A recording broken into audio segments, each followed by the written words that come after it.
Welcome to Let Them See You, the podcast that honors educators, the everyday heroes shaping futures with courage and heart. I'm your host, Sarah Hightower. This is your space to recharge, find joy, and embrace your power. Welcome back. This is episode 15. Let them see your why. Let them see it. So we're going to get into the why behind what you do today. We are going to use this article from Simon Sinek, but before we get into that, let's go back in time with this quick chat to a time that I almost forgot my why. I almost lost why I was doing this work, why I became an educator. It was one time when I was a classroom teacher and I just became really confused by some of the things I was being asked to do, and I wasn't sure how it was going to help my students. And so I asked how it might help my students, and the response wasn't what I was expecting. So I was just kind of lost at that time. I felt like if there was no point in me being there if what I was doing didn't feel like it was supporting my whole purpose for being there. So I went home and I thought, why do I need to do this? Why do I need to put myself through this type of situation? If I'm going to be here to support students, I should feel like that's what I'm doing day in and day out. And this is a testament to any leader out there. Make sure that everyone understands the purpose behind anything that's being put forth or anything that they have to do, a new initiative that has to be put into place on campus, in classrooms, because if people aren't aware of the why, the purpose, then it detaches them from their own personal why. So when people start to question the meaning behind or the purpose behind certain actions, it makes it hard to make the connection to why they're there in the first place. So that is something that I try to do to as much as possible. Like, hey, this is why this is happening, or this is why you're being asked to do this. This is why we have to make this move or this shift. Because when it all boils down to it, it's going to support students. And at that time that I'm telling you about, I just didn't see the connection because the why wasn't provided. I didn't understand the purpose. So it was really difficult to stay motivated at a time where I didn't feel like my purpose connected with what I really thought was the meaning for being there. So I just want to make sure everybody understands that it is normal to sometimes feel a little bit disconnected. Every day is not going to be a perfect day. There are going to be some rough patches and some rough days. And they're going to sometimes make you take a step back and go, whoa, am I in the right place? Am I doing the right thing? Because this is a lot. But when you have a very clear why, a very clear purpose, you can get through it. So you get to the point to where you're feeling that you waking up and showing up is helping people to see the why within you. So keep going. You'll get there. I want to move forward into Simon Sinek, because when we stay focused on our why, Simon says that he calls it the magic of your why. And when I read his article called The 15 Amazing Side Effects of Knowing Your Why, it hit me like educators live these side effects every single day when we're clear on what drives us, what makes us get out of bed every morning, get to campus, and do this work with students. So let's get into, teaching with your why. So Sinek says that when you know your why, everything else changes. Not because the job gets easier, but because you get clearer on what it is that you're doing and why you're there. So think about the side effects of what he's going to tell us. He shares 15 different reasons I'm not going to share all 15 here today, but I am going to provide the link to the article so that you can look through it yourself. I do get emails from Simon Sinek because I try to be an optimist as much as possible. Sometimes that clashes with the realist side of my personality, but I do think that it's important to keep that optimism shining as much as possible. Try to look at the bright side of things as much as you can. But instead of looking at all 15 of these side effects, we're going to tap into 5. Okay, so the first one, side effect number 1, is clarity makes decisions simpler.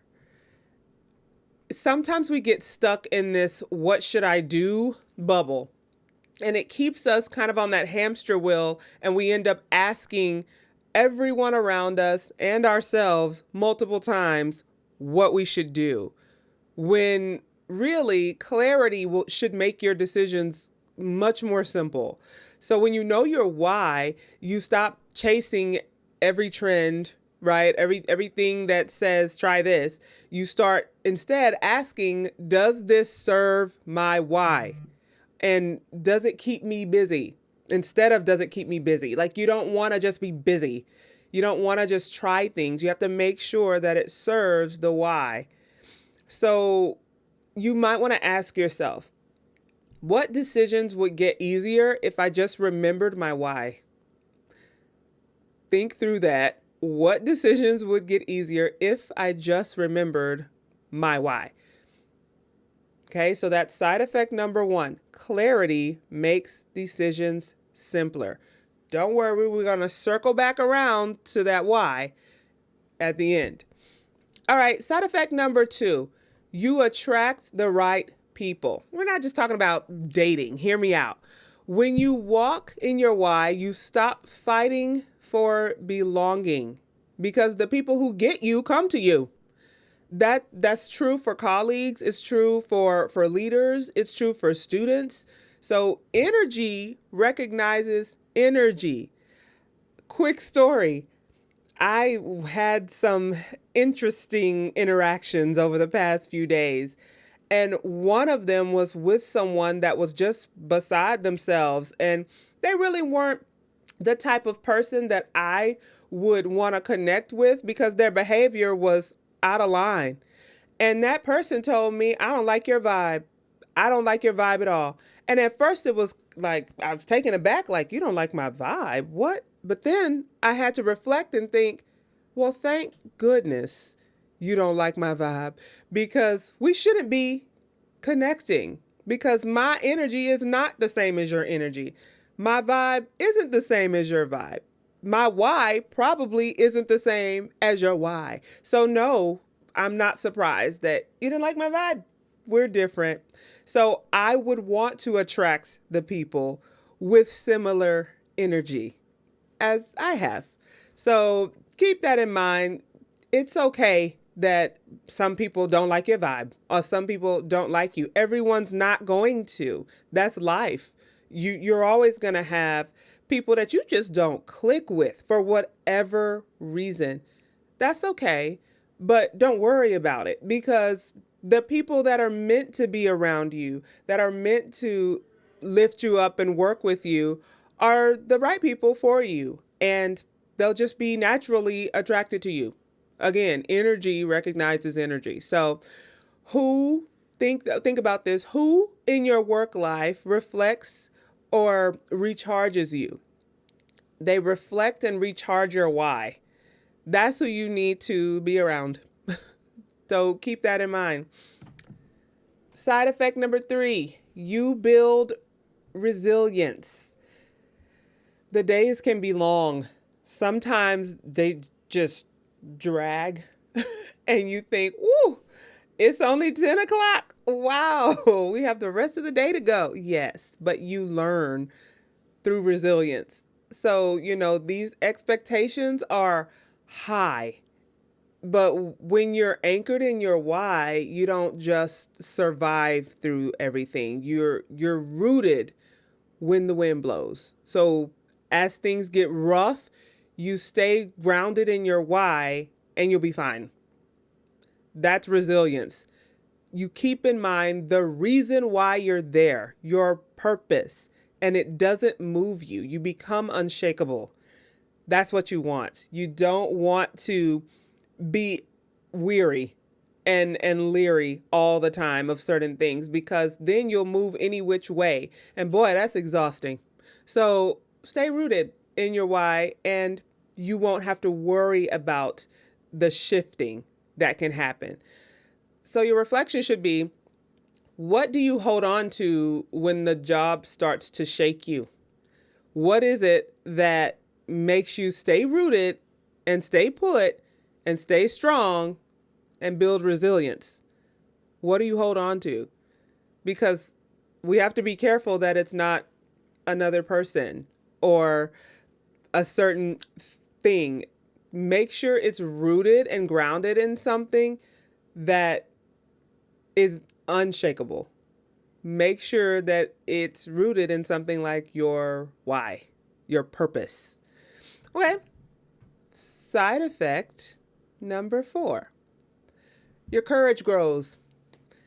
When you know your why, it becomes easier to say no, because it becomes an act of alignment. You think more so about what aligns with your purpose and what doesn't. And it's not about defiance, it's about alignment. So if there's something that comes up, an opportunity that you are qualified for and asked if you would like to do, that decision is easier made when you can tie it to being aligned to your why. If it is, you can go for it. If it's not being defiant to say no. It's being aligned and rooted in what you know your purpose to be. So you can stand on purpose instead of people pleasing. I'm going to say it again. You can stand on purpose instead of people pleasing. I had to grow out of that, and it took years. I mean, years, because you don't want to disappoint people. I am that kind of person. I don't want to disappoint people. I don't like for people to say, well, that didn't go how I thought it was going to go, or she wasn't as good as I thought she was. I don't like people to have those thoughts and feelings. Do I know that they have those thoughts and feelings? No, not always. But sometimes I do. And I remember early on in my career, it used to destroy me when I thought I had disappointed someone. Do not do that to yourself. Have the courage to understand what to even worry about. Yes, you do that. No, you don't do that, because it's all about what's connected and aligned to your why. Don't worry about disappointing people when it's something that you have a choice in. If there is a choice, make it courageously when you think about alignment to your why. Okay, and finally, side effect number 5, you create legacy. You create legacy. Our why isn't just about what happens this school year. It's about who students become because they crossed paths with us. How did you make a difference in a child's life because of what you did and what you said and how you did it and how you said it? Always think in those terms. I think in those terms daily with any human being and even animals that I come into contact with, because your energy and output and how you treat others matters. You don't talk to people any kind of way. You don't come at people any kind of way. That to me goes against my why. I don't like to do that unless it's completely necessary. But rarely does it happen for me because I respect people too much to do that. Even when I'm angry with them, it's really hard to do, really hard. But when I think about this work in education, Legacy means, how did you affect someone else? How did you support someone else today? Take it day by day. How did you support someone else today? And it might not seem like it, as educators, like, man, am I getting through to them? When I was a teacher, I would be thinking, are they learning? Am I getting through to them? And it wouldn't just be the quizzes and the tests that would tell me. It would be how they interact with each other, how they interacted with other people. And I would hear some of the things we discussed, and I would see some of the resilience coming out of them, the productive struggles they were going through, willingly fighting through things that brought me the most joy, because that's what was poured into them. That you got this, you can do this, believe in yourself, have courage, and they did, and they fought through it, and they got through it, and they understood it, and that mattered. So think about your legacy. What do you hope your students remember?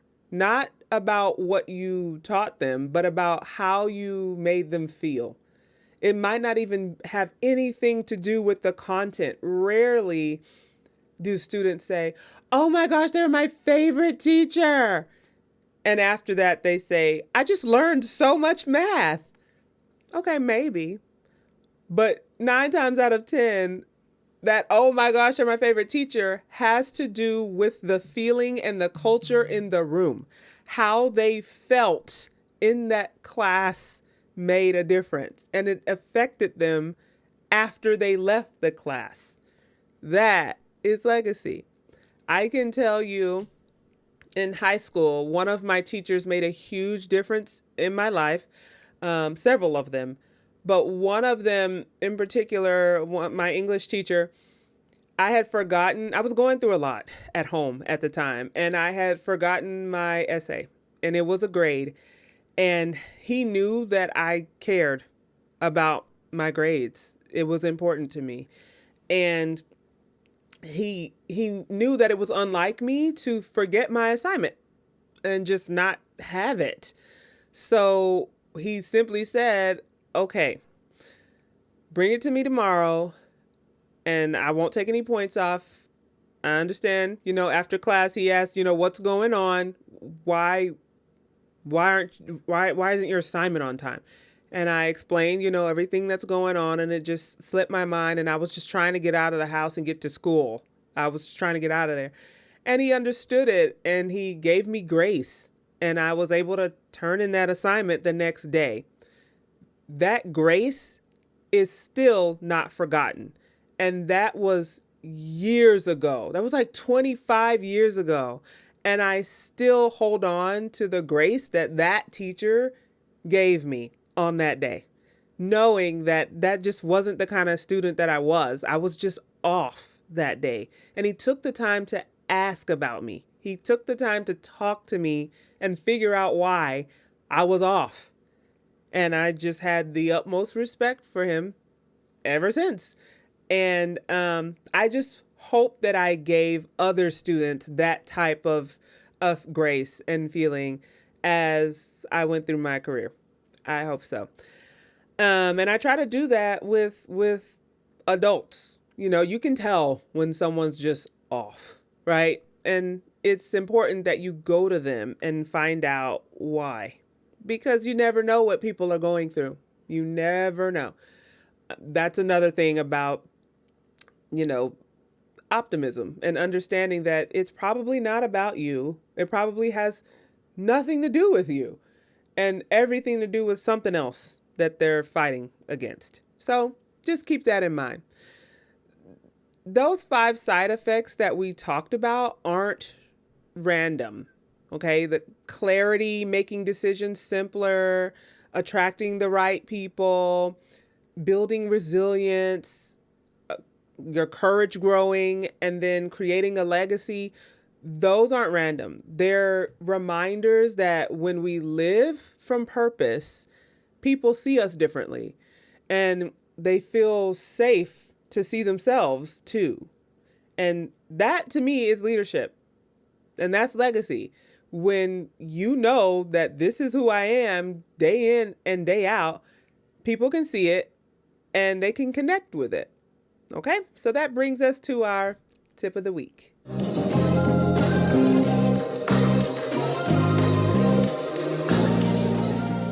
This week's tip of the week is the why check-in. The why check-in. Okay, so think about these things when you are trying to figure out your why and you're checking in on it. Number one, where did I feel most alive this month? Number two, ask yourself, where did I feel drained or disconnected? And number three, how does that connect to my why? So I want you to answer those questions and then write your why in a sentence that can start like this. I show up so that ... I show up so that ... So for example, I show up so that students can see their brilliance before the world tries to convince them otherwise. So now you try. Challenge yourself to post your why in your classroom or on your desk or on your mirror at home, on your laptop, somewhere where you see it daily so that you are reminded of your purpose and you can stay rooted in it. So when things shake and storms come, you don't get moved so easily because you're grounded in your why. All right. So when you know your why, your presence speaks louder and than your position. It doesn't matter what your title is. Your why speaks for you. Let them see you, not just doing the work, but becoming the work, being in it. Purpose doesn't take away those hard days. Remember, we talked about the fact that some days are just hard, and that's real. It's gonna happen. But it reminds you what you're fighting for. Keep that in mind. All right. This week, take those 5 minutes to revisit that why and write it down, say it, live it, because when you do, your students and your colleagues and the community around you, they're going to see you more clearly than ever. Rediscover your joy. Embrace your true self. Let them see you. Really quick, before I let you go, everybody else is having a fall break. I want a fall break too. So my next episode, episode 16, will not be coming out next week. It's going to come out the following week. I see my kids walking around here relaxing, hanging out because they're off all week. Well, guess what? I'm going to take a break too. So I will see y'all the following week for the next episode of Let Them See You. Bye. Thanks for listening to Let Them See You. Until next time, climb with courage, stand in the light, let them see you.